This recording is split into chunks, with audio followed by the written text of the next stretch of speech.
Okay, Year 4. So today is your last literacy lesson of the week, and you are going to be writing a piece of descriptive writing to describe the chocolate room. So we've done lots of different activities early in the week to build up to this point. So we're going to look at what I expect you to include, and I'm going to read an example of what I have written, and then you can have a go.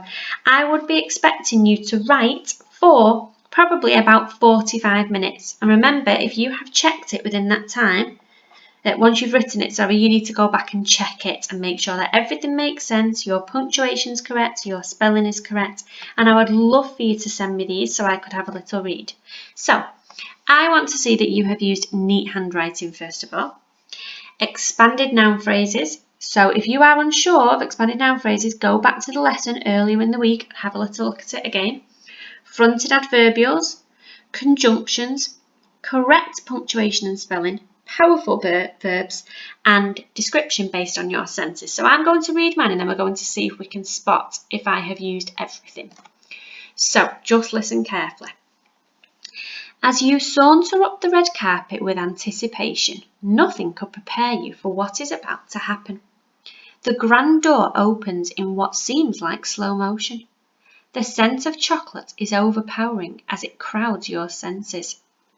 Countless trees disguised as lollipops surround you like marshmallow trees, candy cane trees, and mushroom trees.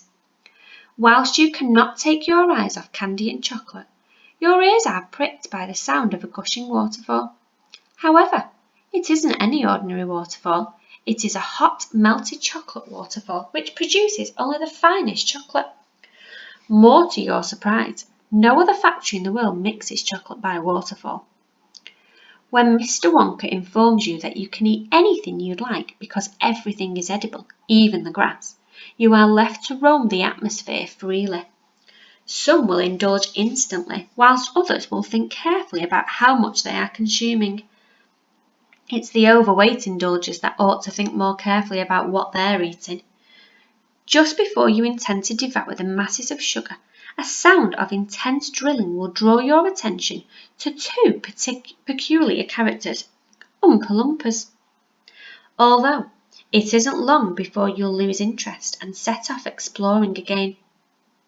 When you carelessly bite into a toffee apple, it will taste like nothing you've ever tasted before, because the sweetness of the apple will send shivers down your spine and you won't be able to resist eating the rest.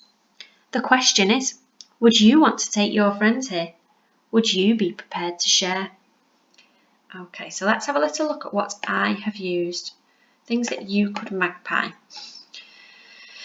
So, I can spot front adverbials, and these are subordinate clauses. So we're going to look at these in more detail next week, but we've got a subordinating conjunction there, as. I have got some adjectives, grand door. I have got some adverbs, instantly, it's telling us when. I've got a conjunction, when. And let's see, I've got before, that's a conjunction. And because. I have definitely up-leveled my vocabulary, so I've looked at vocabulary to impress you. I have used some contractions because it's an informal text. I've got some questions in there as well. Let's see if I've used, let me have a little look. There's another conjunction, as. I've got correct punctuation as well. You can't see my handwriting in here because it's been typed. Okay, so you can see what I'm looking for. You can see the amount that I'm expecting you to do and the things which I would like you to include. Please, once you've finished your writing, send it over so I can have a read of it and maybe we can share some on our Go Bubble page.